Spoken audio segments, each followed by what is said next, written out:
할렐루야. 주님의 은혜가 여러분의 삶 가운데 가득하시기를 주의 이름으로 축원을 드립니다. 디모데후서 3장 상당히 이제 중요한 부분이기도 하고 권면 가운데 이제 성경에 대한 권면이 또 나와 있기 때문에 이 성서 주일이면은 늘 단골로 등장하는 본문이 또 오늘 포함되어 있는데 이 배경을 좀 이렇게 전후를 보시면 디모데 여러분 잘 아시다시피 성경에 대한 모든 성경은 하나님의 감동으로 된 것이다. 우리가 너무 익숙한 요 본문이 기록된 배경은 앞에 바울이 지금 자기가 핍박을 받고 있다라는 상황을 전제로 나온 본문입니다. 그러니까 성경에 대한 설명을 하려고 하는 본문이 아니라 내가 핍박을 받았던 것과 디모데가 핍박을 받고 있는 상황에서 성경이 그 상황을 어떻게 해주고 있느냐, 그 어려운 상황과 그 고통의 상황과 성경은 어떤 관계가 있느냐, 이런 상관관계에 의해서 나온 본문입니다. 그러니까 그것을 전후로 잘 정리를 좀 해야 될 필요가 있다라는 거죠. 사도 바울은 지금 앞선 부분들을 우리가 먼저 살펴봤지만 이게 지금 3장 시작되면서 타이틀이 뭐냐면 마지막 가르침이다라는 타이틀이 붙어 있습니다. 이게 최후의 가르침이죠. 이건 뭐냐면 마지막 순간에 가르칠 수 있는 가르침이기도 하지만 마지막까지 가르쳐야 되는 가르침이기도 하고요. 또 결정적인 순간에 핵심으로 가르쳐야 되는 가르침이기도 합니다. 그러니까 마지막 순간, 마지막까지 핵심적으로 가르쳐야 되는 게 뭐냐? 다른 게 아니라 성경에 대한 가르침이다라는 걸로 결론이 나는 겁니다. 이 디모데 후서 3장의 그 구조가 그렇습니다. 그래서 앞부분을 쭉 설명을 하고 그래서 성경이 필요한 겁니다. 이렇게 얘기를 하는 겁니다. 디모데에게 그 최후의 권면으로 최후까지 붙잡아야 되는 것이 무엇이냐? 성경이다. 이 얘기하는 겁니다. 그래서 이게 성서 주일에만 내지는 성경에 대한 설명을 할 때에만 이렇게 답을 다는 식의 참고 본문이 아니라 최후의 가르침 역시 최후까지 성경 말씀이다 라고 이야기를 한 겁니다. 근데 바울이 지금 자기가 자기의 그 선교 사역과 사명들을 돌아보면서 디모데에게 이야기를 합니다. 디모데 당신도 여전히 또 나랑 다를 바 없고 나와 같은 처지일 것이요. 여러분 잘 아시다시피 지금 이 디모데 전후서는 사도행전 19장, 에베소서, 그다음에 요한계시록에 나와 있는 에베소 교회에 대한 편지 내용들을 좀 같이 살펴보시면 상당히 유익하고 아주 좀 이렇게 눈이 열리는 그런 경험들을 하실 수 있을 거라고 제가 이미 말씀을 드렸지만, 그러니까 지금 바울은 이 에베소 교회를 쉽지 않게 목회를 하고 있는 거거든요. 나중에 보면 이단들로부터 아주 철저하게 이 교회가 보호를 받고 스스로 지킬 수 있는 능력이 바로 어디서부터 왔느냐면 성경이라는 거죠. 자, 이제 그런 측면으로 보면 또 오늘 디모데후서 3장 16절은 또 그렇게 연결됩니다. 이 교회가 왜 그렇게 거짓 교사들과 가짜 교사, 가짜 그리스도인들이 그 교회에 발을 붙일 수 없게끔 되었느냐? 역시 말씀이라는 거죠. 대단한 것은 바울이 그렇게 제대로 가르쳐 놨는데 그 후속타요 후임으로 온 디모데도 역시 제대로 가르쳤다는 거죠.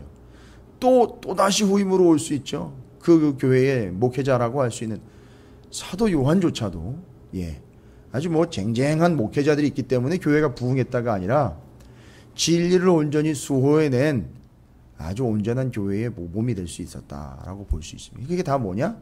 말씀이라는 거죠. 그래서 지금 그건 디모데후서 3장 16절이 이걸 마지막 최후의 가르침이라 하면서 디모데후서 3장의 맨 마지막 부분에 이제 이 말씀을 또 기록을 하고 있습니다. 바울은 이야기를 합니다. 쉽지 않습니다. 선교를 하면서 내가 복음을 전하면서 나는 여러 가지 어려운 일들을 겪었습니다. 바울이 자기가 당한 이제 순한 이야기를 하죠. 이런 고난을 당했습니다. 그래서 10절부터 11절까지 이야기되는 가운데 자기의 이야기를 하죠. 나의 교훈과 행실과 의향과 믿음과 오래 참음과 사랑과 인내와 특별히 박해를 받음과 고난과 또한 안디옥과 이고니온과 루스드라에서 당한 일과 어떠한 박해를 받은 것을 내가 과연 보고 알았거니와 주께서 이 모든 것 가운데에서 나를 건지셨느니라. 박해를 받았습니다. 박해를 받고 박해를 받기 전에 피해간 게 아니라 박해 속에서 건져내신 거예요. 우리는 대부분이 좀 그걸 겪기 전에 좀 피해간가, 아니면 아예 그냥 오지 않도록 하는 그의 기도의 제목이 큰데, 하나님은 이 사도 바울을 보니까 박해와 고난 가운데에서 건져내셨다는 거죠. 이거는 하나님의 큰 뜻입니다. 피해가게 해주십시오. 어지간하면 이런 고통과 이런 어려운 일을 좀 안 겪고 그냥 갈 수 있는 방법이 없을까요? 그래서 우리의 기도 제목은 늘 그런 기도의 제목인데, 아니 오히려 우리는 성경적으로 기도한다면 이 고난 중에서도, 이 박해 중에서도, 이 아픔 중에서도 하나님 저를 건져주시기를 원합니다. 그런 기도가 좀 돼야 되지 않을까 싶습니다. 그 고난의 의미를 알아가면서. 자, 그러면서 자신이 겪고 또 자신이 겪었던 순환에 대해서 이야기를 합니다. 그런데 이 순환은, 이 고통은요, 12절이 이야기합니다. 그 의미를 이야기합니다. 고난은 어떤 고난이었느냐? 바로 이런 고난입니다. 무릇 그리스도 예수 안에서 경건하게 살고자 하는 자는 박해를 받으리라. 당연한 고난이라는 거죠. 왜요? 뭐 때문에 고난을 받고 있느냐 하면 예수 그리스도 때문에 고난을 당하고 있습니다. 잘 보십시오. 이 구절이요, 디모데 전서 3장 16절을 다시 한번 떠올리시면서 참된 경건이라는 걸 연결을 하시면, 참된 경건은 그 경건한 사람을 통해서 예수가 드러나게 되어 있습니다. 근데 지금 여기 박해를 받는 이유를 보니까 예수 그리스도 안에서 경건하게 살고자 하는 자라고 이야기합니다. 근데 이 구절이요, 또 엄청난 진리를 담고 있습니다. 그냥 스쳐 지나가면 별거 아닌데 잘 생각을 해보십시다. 경건이라는 건 예수가 내 안에 있기 때문에 드러나는 겁니다. 근데 지금 여기서는요, 무릇 그리스도 예수 안에서, 그러면 이미 예수 안에 있다는 얘기지 않습니까? 예수를 믿는 자는 바로 예수 안에 있는데, 예수를 믿는 자가 참된 경건자라면 그 안에 예수가 있어 드러나는 거죠. 지금 이 구절은요, 디모데 전서 3장 16절과 연결하면 주님이 내 안에, 내가 주님 안에 있는 이 근거의 구절이 되는 겁니다. 그리스도 예수 안에 있는 그가 그 안에 있는 예수를 드러내는 순간 어떤 일이 발생된다 그랬죠. 여기 나와 있는 거죠. 그게 경건하게 살고자 하는 자는 그냥 옳게 살려고 하는 개념이 아니라 안에 예수가 그냥 꽉 차 있기 때문에, 들어차 있기 때문에, 더러운 거 다 밀어내고 예수가 들어와 있기 때문에 이게 드러나면 사람들은 바로 그 경건 때문에 너를 핍박한다, 나를 핍박했다, 이 얘기거든요.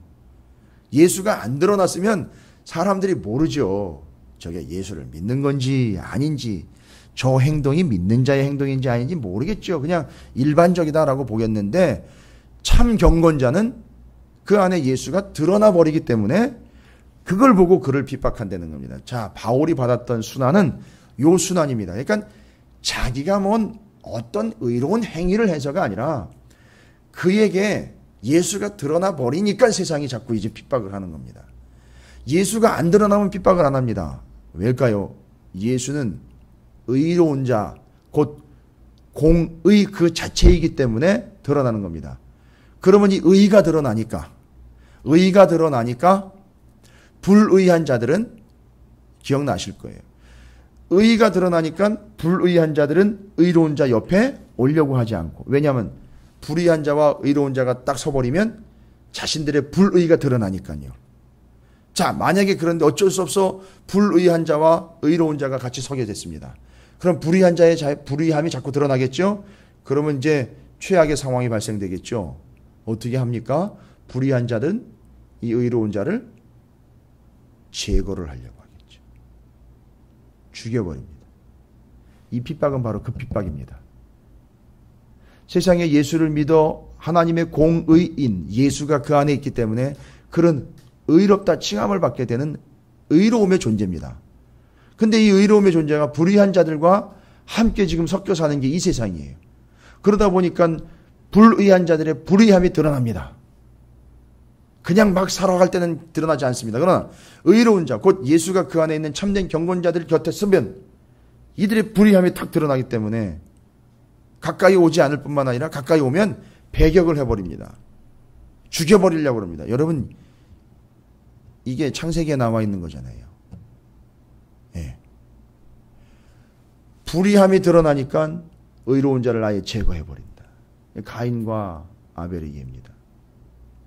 그러니까 그 가인과 아벨의 이야기를 그냥 하나님의 기호적인 측면으로 이야기하는 게 아니라 그 제사 자체가 벌써 불의함과 의로움의 전신이라는 겁니다. 거기서부터 불의함과 의로움이 그 제사를 타고 가인과 아벨 그 존재 자체를 벌써 이제 신약적으로 보면 불의함과 의로움으로 나눠 놓는 기준이 됐다는 거예요. 뭘까요? 그들이 제사 자체가 의로운 게 아니라 의롭다 받아준 것 때문에 그렇게 되는 거거든요. 그러니까 가인과 아벨이 제사를 드리기 전에는 서로 문제가 없었잖아요. 드리고 났는데 하나님은 아벨의 제사를 받아주신 거예요. 그럼 뭡니까? 그를 받아주셨기 때문에 이는 의로운 자가 되는 겁니다. 신약적으로 보면. 그러나 가인의 제사는 받아들이지는 못했기 때문에 불의한 자가 되는 겁니다. 그리고 성경적으로도 보면은요, 히브리 원어로 보면 미완료 시제, 헬라어로 하면 미완료 시제인데 늘 가인은 의롭지 않은 삶을 살아왔었어요. 쭉 삶 자체가요. 시제가 그렇습니다. 그리고 아벨 같은 경우는요, 첫 새끼, 양의 첫 새끼를 드렸다 그랬는데 제가 설명드렸죠 한때 복수형이 쓰였습니다. 첫 새끼 한 번 드린 게 아니라 첫 새끼들을 늘 드린 거예요. 이게 어디로부터 온 겁니까? 아버지 아담과 하와로부터 우리가 그렇게 죄를 짓고 비참한 존재였을 때 하나님이 생명을 죽여서 가죽옷을 입혔고, 그래서 그걸 입혀준 것이 그 우리의 치부를 가리고 우리의 더러운 것들을 가리고 내가 의롭게 된 것, 우리가 하나님의 용서를 받게 된 것이 그 바로 누군가의 피의 결과였다. 이걸 늘 듣고 왔던 거죠. 그러니까 아벨은 그걸 캐치를 해낸 겁니다. 그냥 제사를 드렸던 게 아니었. 그러니까 아벨은 그 개념을 알고 드린 거죠. 그러니까 아벨이 의로운 거대. 그런데 가인 같은 경우는 불의한 자로서 그 아벨과 매일 같이 비교가 되니까 이게 자기의 불의함이 자꾸 드러나니까 결국은 아벨을 제거합니다. 여기부터 오는 겁니다. 이렇게. 그래서 우리는 예수 그리스도가 우리를 통해서 드러나면 핍박을 받게 되어 있습니다. 그게 당하는 수단입니다. 그게 그래서 12절에 의인의 수단이다라고 이야기하는 거죠. 당연한 겁니다. 당연한 겁니다. 예수가 그 안에 있으면, 우리가 예수를 믿으면 나 때문이 아니라 여기 성경에 다 나와 있잖아요. 특별히 요한복음에서 세상이 나를 미워하는, 세상이 너희를 미워하는 이유에 대해서 요한복음에서 특별히 기록을 다 해놨어요. 잘 아시는 구절들 가운데 요한복음 7장 7절 같은 경우는 세상이 너희를 미워하지 아니하되 나를 미워하나니 라고 이야기하고 있잖아요. 그러니까 너를 미워하는 게 아니다. 나를 미워하는 게 아니다. 왜? 의요. 공의인 나를 싫어하는 거다. 미워하는 거. 왜? 그들이 불의하기 때문에. 그 불의한 걸 인정하면 나를 믿고 나를 따를 텐데, 불의한 걸 인정을 안 하고 자꾸 숨기려 하고 자꾸 불의한 걸 제거만 하려고 하는 거지, 불의함을 받아들여서 내가 의롭게 돼야 되는구나 하고 나를 믿은 그런 자들이 아니라 그들은 자꾸 나를 미워한다. 왜냐? 그 불의함이 드러나니까. 이는 내가 세상 일들을 악하다고 증언했기 때문이다. 이렇게 얘기합니다. 요한복음 15장 18절에 세상이 너희를 미워하면 너희보다 먼저 나를 미워한 줄을 알아라. 이렇게 얘기를 합니다. 자, 그래서 바울이요, 이 모든 개념들을 다 정리를 한 겁니다. 그래서 지금 디모데에게 최후의 가르침을 줄 때 핍박이 있습니다. 내가 그렇지 않습니까? 그러니까 이제 바울 같은 경우는 이렇게 권면할 수 있는 이유는 뭐죠? 핍박에 대해서 이야기할 수 있는, 자기가 겪어봤기 때문에 이야기할 수 있는 거죠. 당해봤기 때문에 이야기할 수 있는 거죠. 당하지도 않고 겪지도 않았는데 이야기를 한다면 이건 뭔가 문제가 있는 거죠. 근데 바울이 그걸 겪었다는 얘기는 결론적으로 이야기하면 바울은 의인이라는 얘기예요. 자기가 뭘 했기 때문이 아니라 바로 그 예수 그리스도 때문에 의롭게 된 것을 이야기해요. 그래서 그 의인의 핍박이고, 디모데 당신도 그렇고 성도들도 예수 때문에는 핍박을 받을 수밖에 없습니다. 이야기를 딱 해줍니다. 그런데 오늘 본문의 11절에 이미 좀 먼저 살펴봤지만 이 박해를 받음과 고난과 또한 안디옥과 이고니온과 루스드라에서 당한 일과 어떤 박해를 받은 것을 내가 과연 보고 알았거니와. 잘 보십시오. 이 박해, 주님 때문에 당하는 박해인데 주님이 어떻게 하셨죠? 주께서 이 모든 것 가운데에서 나를 건지셨느니라. 피해가게 해주셨느니라가 아니라 건져주셨느니라. 모든 불의에서 건져주심 같이, 의롭게 된 같이, 자신이 옛날에는 예수 그리스도를 모를 때에는 말 그대로 자기 의에 빠져서 불의함 속에서 허우적대고 있던 나를 다메섹 도상으로 오셔가지고 그 불의함에서 건져내시는 것처럼 그 모든 이들의 박해 속에서 예수 그리스도는 나를 건져주셨다. 그러면 이제 두 가지가 정리가 됩니다. 예수 그리스도 때문에 당하는 의인의 순환, 그 속에서 예수 그리스도께서 직접 건져주셨다. 이건 피해가게 했다는 게 아니라 예수 그리스도 때문에 끝까지 그 어떤 고난과 순환도 견뎌낼 수 있었다는 얘기입니다.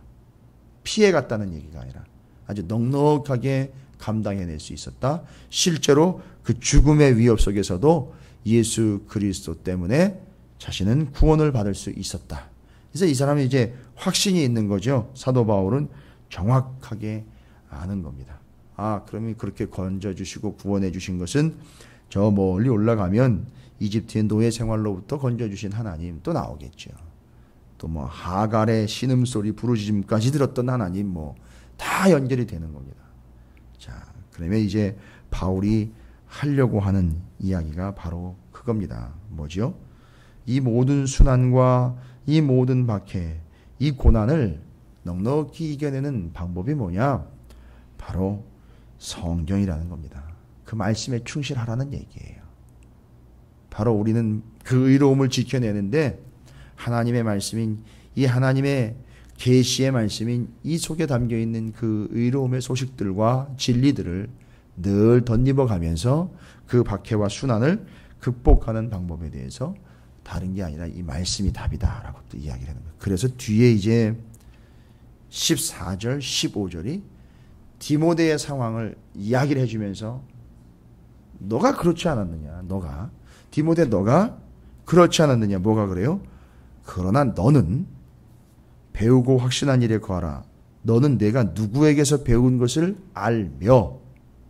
가만히 보니까 디모데는요, 어떻게 자기가 이 말씀을 배웠나 보니까 어려서부터, 젖대면서부터, 부모의 마음을 알아볼 때부터, 젓가락질 이제 해보겠다고 밥 먹을 때부터, 젖대면서 밥으로 넘어갈 때부터 앉아가지고 가르침을 받은 거죠. 아시잖아요, 디모데.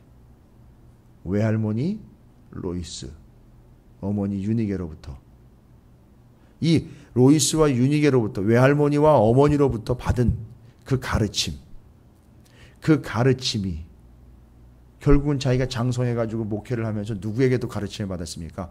바울에게 가르침을 받았죠. 신약의 교육 성공 사례, 볼 수 있죠. 어려서부터. 그래서 그것이 디모데가 이런 박해를 바울도 받았던 걸 디모데도 받아낼 수 있었고, 그러면 에베소 교회는 지금으로 치면은 대형 교회라는 얘기는 하지만 만만한 교회는 아니래거든요. 말씀에 대한 든든한 기초가 있죠.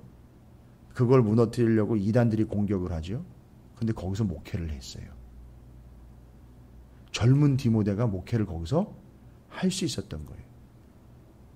바울이 같이 뭘 거기서 도와줬다거나 바울이 은퇴 목사로서 거기서 조언을 해줬다거나 이런 개념이 아니라 그냥 혼자 감당을 할 수밖에 없었던 상황인데, 아니 이 젊은 목회자가 넉넉하게 그 일들을, 물론 힘들었겠죠. 쉽지는 않았겠지만 감당을 해냈다는 얘기거든요. 뭘까요 도대체? 죄송하지만 신학교에서 교육을 제대로 받았던 것도 아니에요. 어디 세미나 가가지고선 목회 세미나에서 기가 막힌 아이템을 가지고 와서 적용한 것도 아니에요. 어려서부터 말씀 배운 것이, 바울이라는 진정한 스승을 만나서 이 교회를 온전히 섬기고, 비록 첫사랑에 대한 아쉬움을 남겼지만 요한계시록에 보면 정말 진정한 말씀 위에 섰던 교회라는 인정을 받았던 그 교회를 목회했던 사람입니다. 이건 그냥 나오는 게 아니죠. 어려서부터 할머니와 어머니로부터 받은 것. 15절에 참 가슴 터지는 이야기죠. 야, 우리 교회와 우리 가정의 모습이 이뤄야 되는 것, 우리도 참 기대하는데요. 우리의 손자 손녀들의 모습이 이뤄야 되는 것 참 기대가 큰데, 또 어려서부터 성경을 알았나니 성경은 능히 너로 하여금 그리스도 예수 안에 있는 믿음으로 말미암아 구원에 이르는 지혜가 있게 하느니라. 그러니까 박해와 순환은 누구 때문에 당하는 겁니까? 예수 때문에 당하는 것이고, 내가 구원받은 이유는 뭐 때문이냐? 예수 때문인 거죠. 그러니까 그것 때문에 디모데후서 3장 16절입니다. 박해를 받던 구원에 대한 확증이 이 모든 것들을 다 통틀어 가지고, 모든 성경은 하나님의 감동으로 된 것으로 교훈과 책망과 바르게 함과 의로 교육하기에 유익하니 이는 하나님의 사람으로 온전하게 하며 모든 선한 일을 행할 능력을 갖추게 하려 함이라. 핍박 얘기하다가 성경 얘기로 넘어가 버려요. 뭐 그런 거겠죠. 목사님은 맨날 얘기하다 결론은 성경이네요. 맞아요. 이거예요. 핍박 얘기요, 구원 얘기하다가 성경 얘기하는 거예요. 뭘까요? 이 뒤에 17절이 이야기하는 게 그겁니다. 하나님의 사람으로 온전하게 하고 모든 선한 일을 행할 능력을 갖추게 하는 힘이 어디로부터 오는 거예요? 말씀으로부터 온다는 얘기를 하는 겁니다. 그러니까 이 디모데는요, 이 말씀을 철저하게 지킨 거예요. 이 말씀을 철저하게 붙잡은 거죠. 말 그대로 우리가 구약적인 개념으로 연결하면 이 말씀이요, 끼고 다닌 겁니다. 이렇게 진짜로 끼고 다닌 거예요. 근데 그게 그 교회를 온전하게 하고 성도를 온전하게 하며 목회자인 본인을 온전하게 해서 이 성경을 통해서 교회를 온전히 세워갔다. 영혼이 세워졌다. 그러고 보니까 이 말씀을 끝까지 붙잡은 자들이 결론은 뭡니까? 참된 경건이 그들에게서 나온다는 얘기예요. 그러니까 예수가 결국 드러나게 돼 있다는 거죠. 그래서 그걸 전하게 돼 있죠. 여러분, 우리가 뭘 전할까요 도대체? 마주 앉아가지고선 자연스럽게 간식을 나누다가도, 밥을 나누다가도 툭툭 치면 나올 수 있는 거죠. 여러분, 밥을 먹고 간식을 나눌 수 있는 관계라면 참 따뜻한 관계 아닙니까? 그런 그들에게 맨날 밥이나 먹고 간식이나 먹고 그냥 그걸로 끝난다. 그게 아니라 그 자리에서도 그 하나님의 진리가 나올 수 있도록 우리가 준비되어 있다. 준비되어 있다는 개념은 아예 가득 차 있어요. 그래서 나오면 그거예요. 나오면 바로 이 디모데나 사도 바울처럼 이야기하는 이게 바로 예수예요. 이렇게 이야기할 수 있는 바로 그 안에 이 성경이 가득 차는데, 왠가 봤더니 어려서부터 배운 거예요. 그러니까 이게 어려서부터 차 있는 겁니다. 그러면 성인부터 시작된 건 가망이 없는 건 아니죠. 시간을 더 투자를 하면 되죠. 더 깊이, 더 많이, 좀 더 부지런하게. 왜요? 진리는 많고 적음이 아니라 하나거든요. 그거 하나로 어떻게 관통을 해내느냐, 어떻게 거기까지 도달하느냐, 이게 문제니까. 자요, 우리가 바로 사도 바울이 그 의인이 당하는 순환으로서 자기에게 있었던 그 말씀, 지금 디모데에게 어려서부터 있는 그 말씀. 그러고 보니까 바울도 어려서부터 성경을 알았던 거네요. 그 개념을 다 아는 거죠. 그러니까 말씀에 대한 그 분명함들을, 여러분, 순환이요, 또 모든 문제들이며 또 모든 상황들이며 결론은 성경입니다. 디모데, 바로 그 후서에서 사도 바울이 디모데에게 아끼는 목회자예요, 아들 같은 목회자에게 얘기해 주는 게 딱 하나예요. 당신 목회 잘하려면 당신이 어려움 속에서 이 어려움들을 이겨낼 수 있고, 당신의 의로움을 지켜가기 위해서, 나의 의로움과 우리의 의로움을, 예수 그리스도로 인한 의로움을 지켜가기 위해서, 믿음을 지켜가기 위해 교회를 지키고 신앙을 지키고 구원을 지키려면 바로 성경 끝까지 붙잡으십시오. 이 얘기를 한 겁니다. 그리고 그것이 결국 당신을 교육하고 가르치고, 내가 없지만, 바울은 이제 죽을 거거든요. 내가 없지만 나는 죽고 없기 때문에 아쉬운 게 아니라 나는 가도 말씀은 남으니까요. 그렇죠. 나는 가도 말씀은 남잖아요. 그게 뭐예요? 영원한 유명한 구절 있지 않습니까? 풀은 마르고 꽃은 시들어도 하나님의 말씀은 영원하니. 바울이 이제 마음 놓고 죽을 수 있는 거잖아요. 내가 아니라 말씀이 하실 거다. 남겨놓고 가는 겁니다. 너무 가슴 뿌듯하게 목회의 말년을 이렇게 정리할 수 있다면, 이건 뭐 저 같은 이제 목회자들에게 감동이 오는 거죠. 야, 내가 가고 남는 건 내 이름이 아니라 그렇게 전해주려고, 지켜주려고 했던 말씀만 제대로 지켜준다면 그걸로 만족이구나. 그것이 결국은 생명이 되겠구나. 그것이 디모데 후서 3장 뒷부분에서 이야기하고 있는 성경을 끝까지 붙잡아야 되는 이유에 대해서 목회 현장에서 후배 목회자에게, 사랑하는 아들과 같은 이에게 물려주고 전해주고 확인시켜주는 사실입니다. 여러분, 이 순환이 어떤 문제, 어떤 아픔, 어떤 고통, 어떤 환경 속에도 우리가 끝까지 붙잡아야 되는 것은 바로 이 하나님의 말씀이라는 겁니다. 그래서 모든 성경은 하나님의 감동으로 됐기에 이 성경은요, 교훈도 합니다. 책망도 해요. 바르게 하고요, 의로 교육하기에 아주 충분한 하나님 말씀. 그래서 결론이 났죠. 성경 한 권이면 충분합니다 라고 바울은 정리를 해주고 있습니다. 마지막 권면이 뭐죠? 성경 끝까지 붙잡아라. 말씀 끝까지 붙잡아라. 이건 처음 권면이 돼야 돼요. 마지막 권면도 이 권면이 돼야 될 줄로 믿습니다. 오늘 하루 여러분께서도 그 말씀을 끝까지 붙잡고 한날을 주님 안에서 하나님의 의로운 자들로서 어떤 불의함에도 굴하지 마시고, 당연한 겁니다. 우리가 의로움 때문에 불의한 자들이 난리를 치게 되어 있습니다. 절대 낭망하지 마시고 더 굳건히 하나님의 말씀을 붙잡는 오늘의 한날이 되시고 인생이 되시기를 주의 이름으로 축원을 드립니다.